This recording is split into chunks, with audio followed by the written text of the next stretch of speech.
She was a displaced person after the war. Her name was Marie, and she lived with us for 3 years. So childcare became a lot easier to deal with, as far as, at least there was always someone at the house. But after a few years of that, Marie decided, enough of these 4 kids, and I'm going to get married and find my own place to live. And she moved away, and it was shortly thereafter that I believe my grandmother Kosswig came to live at our house and spent many years there, because I guess they thought since I was only 3, I wasn't quite old enough yet to be independent. I knew I was, but how parents are. So anyway, but back then, growing up in a family where both the parents worked, I never really knew at that time, growing up, that wasn't quite the norm. It wasn't until the 60s and 70s that came into vogue, where the woman went back to work. And I just knew our small little neighborhood, and I knew that my mother worked, and Mrs. Pennyman worked, and Mrs. Reynolds worked sometimes, and sometimes she did, and she went back and forth to the store. And so in my little world, the women worked. And it wasn't until I was almost in college that I realized that that wasn't really the way most people did it. And so my feeling was that, gosh, if my mother could do it with 4 kids, I could certainly do it with 2. So it was a good example set as to how to make all of that work. But you've heard us talk about the 4 of us. If you haven't met all 4 daughters, they tried. You have to understand, they tried 4 times to have a boy. And to this day, I believe that in her drawer, in her room in Farmington, my mother still has the necklace that says Clifford David Kosswig. Well, Clifford never made it. They kept trying, but Clifford wasn't here. So they do have 4 daughters. Judy is the eldest. She's still living with them in Farmington, and she keeps them on their toes. She works at Connecticut General, now Cigna. She worked at the same place my mother did. She's risen through many layers of corporate life and has an outstanding job at Cigna. And she's traveled extensively out throughout the world, especially in England. My sister Pam, who's been kind of chairing this whole thing, is a graduate of Wagner College. After that, she signed up for the Peace Corps. Now you have to understand, it's like it was a big move for my parents to go from New Britain to Farmington. And then my sister went to school on Staten Island in New York, and now she wanted to go to Malaysia. I'm amazed that they made it through all of that, because my mother was a wreck. And she didn't want any part of this, and she, no. And Pam said, yes. We were old enough by then, but guess who won? And Pam went to Malaysia for 3 years. And doing that provided the opportunity for my sisters Judy and Beth to travel around the world. What happened was, when Pam got out, they decided to buy an around-the-world plane ticket, back then for the cost of $1,300. They bought a ticket that they could go anywhere they wanted as long as they kept going in one direction. And the 2 of them traveled from here to California, to Japan, and met her in Malaysia, and then they all were to travel home together. They traveled through India and the Middle East. Now at that time, of course, I was only a freshman in college, so I didn't have any money. I had the will, the desire, but I had no cash, and it was bad enough that 3 of her daughters were going away from home. My mother was not going to fund the 4th one. So I had to stay home. But anyway, when Pam got back to the United States, she got her master's degree in New York at Columbia University. And then she has taught school outside of Rochester, New York, Houston, Texas, and in Alexandria, Virginia. And she's been living in Washington, D.C. for the past 12 years. Her family has grown and now includes her husband, Lynn, who is our cameraman. And he's the person who put together all those wonderful display of things from the year of 1942 that are out on the fireplace. Her son, Ryan, is here, and her son, Nicholas, and her daughter, Kate, who is here. Peter. Not Nick, Peter. Okay, Peter belongs to her. I didn't know that.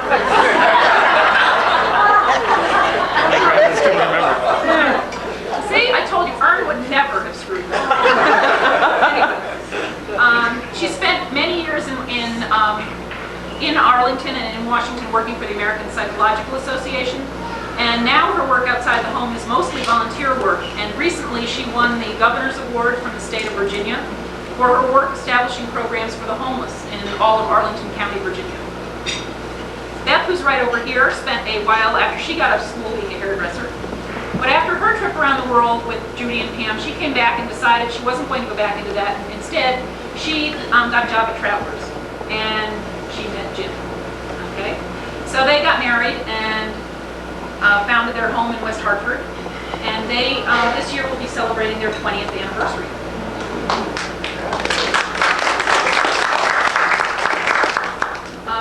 She has 2 sons, Nicholas, got that right, and Ken, okay? And Ken is the oldest of the grandchildren. He's 18, he just graduated from Concord High School, and we're all very proud of him because, you know, somebody's got to be the oldest. You know, I mean, I always knew what it was like to be the youngest, but Ken's the oldest of the grandchildren. And my mother waited a long time for grandchildren, and so Ken needs a little bit of talking about because he's kind of the role model for all the rest of our kids, and all the cousins kind of look up to him, and we're kind of proud of him. This year he graduated from Concord.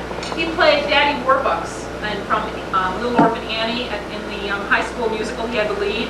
He's gotten lots of awards both for academics and athletics, and very recently he won his Eagle Scout badge. So he's someone that the whole family can be very proud of. Now Beth's main focus in life is her family, and she does extensive volunteer work in Hartford through Elizabeth Park and the Knox Park Foundation.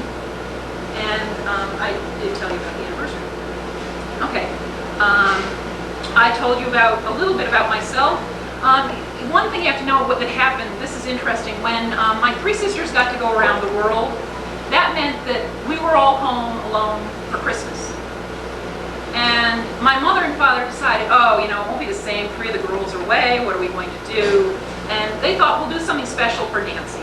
We'll go to Florida. And they never quite understood that for Nancy, Florida, I mean, Christmas meant snow, it meant relatives, it meant Christmas tree, you know, Farmington, Connecticut, and Britain, maybe, you know, I mean, that was okay. But Florida didn't mean this. So we had to drive to Florida. Drive, well, the 3 of us driving to Florida. It finally took my getting pneumonia. I got pneumonia, went to the Miami emergency room on Christmas Day, got shots of penicillin. I whimpered a lot. I mean, youngest children perfect the art of whimpering, and especially girls.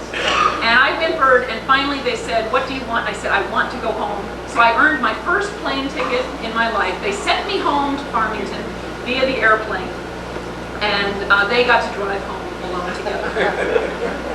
But anyway, I am also working at Connecticut General with Judy. This is kind of funny. My answer to my sisters going around the world was the fact that I said, all right, I'll spend my junior year abroad, and I spent it in France, traveling around Europe. And when I came home, my mother, who was working at Connecticut General, said, I'm going to get her a job. Because before that, I'd spent some summers down here, you see, and that was a little too loose, you see. So she said, all right, we're going to get you a job, you know, a real job. And she got me a job at Connecticut General, and I had to file mail. I absolutely hated it. And after graduation, I graduated with a degree to teach French. There were no French jobs in the 70s, and so my supervisor at Connecticut General offered me a job. I said, at what I thought was an amazing salary for back then. I said, I'll take it. 1 year, quick in, quick out. Well, it's been 20 plus years. I'm still there. I tried once real hard to get out. I got my master's degree in counseling. I said, now I'm going to do the philanthropic route. I'm going to go out and be a good person. And it didn't work. I found out that I really like what I do, and even though I hated how I started, I do like what I do, so I forgive you for getting me that horrible summer job. But I think, I mean, I've kind of been one of those Chester summer people that somewhere along the way turned into a winter person, and hopefully don't get referred to anymore as one of those summer people that comes down, you know, for part of the year. And I now live here all year round with my husband Paul and my 2 children, Brian and Melinda, who are here somewhere. There's one up there. But raising 4 daughters, as well as the dog Ajax, many, many cats that we had, and some chickens, was a lot of work. Now you have to understand, for any of you that are parents, girls can be loud, they can fight, they can be very, very messy, and they can be difficult to deal with. Now from pictures that I've seen, I can prove that before I was born, Ern had hair. I think that maybe losing the hair might have come come right around the time when Judy, when she was about 18 months old, ran away and went up the hill and disappeared, and they were panic-stricken and didn't quite know what to do. She went up by Westerberg's, running in her little snowsuit. Absolutely gone. So it's not due to me. Anyway. But anyway, because there's kind of a gap, see, the three of them were very close in age, and then there was a 4-year gap, and then there was me. So again, you have to understand, when I volunteer to do this, you have to hear the youngest stories. So it's from my perspective that when you're the youngest, you can always get dumped on and get blamed for everything, and that's kind of what I was very convenient to dump on, and they did some of that. But I figured that whatever I did could never have been as bad as the story I heard that when the three of them were little, and my parents had been painting the kitchen one night, and they went to bed, and because they were exhausted, they'd been up real late, and the three girls come running down in the morning, and they decided they were playing around in the kitchen. They dumped over all the paint cans. And there was paint all over the floor. My mother woke up to the sound of, quick, quick, get the mop. We gotta clean it up. And they're out there mopping up paint. So I figured nothing I ever did could quite compare to that. And I do just want to set the record straight in front of all of these witnesses that I was not the person that put my foot through the ceiling into Pam's room. She did it. Okay? And I figured, see, also when you're the youngest, you're expected to be a tattletale, so I can kind of get away with it a little bit. She'll beat me up later. And I really could never quite understand until I became a parent why they used to get so upset when we would do things like have water fights in the kitchen. And it would start out with the kitchen hose and out the window, and the next thing you know, we had the garden hose in the kitchen. And, I thought it was really great fun, and they didn't think it was too cute. But, anyway. But I do remember as a child growing up in our house that it always seemed that people knew other languages. And Marie, who I spoke about, and her husband were from Latvia. They spoke Latvian. And my father spoke some German. And, we always felt a little strange. It's like, we always figured whenever they didn't want us to know what was going on, we'll talk in another language, and, they're not going to know what we say. When you're little, first they spell things, so you learn how to spell, but I couldn't learn Latvian and German to just keep up with what they were doing. So we came up with our own thing to do. And my sister Pam, from some of her friends at school, brought us home our own language called Ab, that we developed and we perfected. And we could talk Ab forever, and I don't think they ever knew what we were talking about. And we can still get away with that, and they have no clue as to what's going on.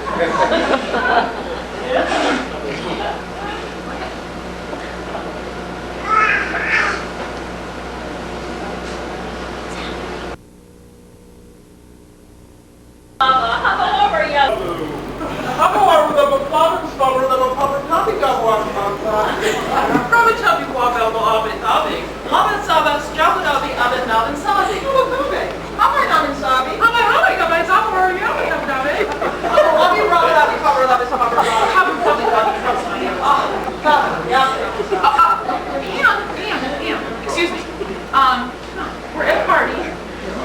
Control yourselves, and they already know about the party. We can talk English here. It's okay. Old habits do die slow. Anyway, moving on. You want to translate that? No, it doesn't matter. You get the idea. They were just asking me if the plans for the party were going well, if everything was under control. I told them completely to trust me. That's what I've been telling them all along. Just trust me. And if they don't know what the plans are, they can't know if anything goes wrong. But in our early years, we didn't see a lot of Ern as we were growing up because he was always working, especially when he had Bristol General. But we could count on the fact that every Sunday morning, whether we wanted to go or not, Ern would drive us to church. He'd drive us. He didn't go, of course. He drove us to church. He drove us to church. We got to go to Sunday school. And now, one thing that he always made us do was he made us sing. Sometimes, I don't remember necessarily driving on the way to church, but sometimes. But we always had to sing on the way home. And now, again, back then I thought, well, this was in the 50s. And I said, oh, he wants us to be the Lennon sisters. Well, aren't we huge? We're going to be rich. We're going to be famous. Now I'm a parent. I know that all he was trying to do was keep us quiet. He wanted us to just shut up.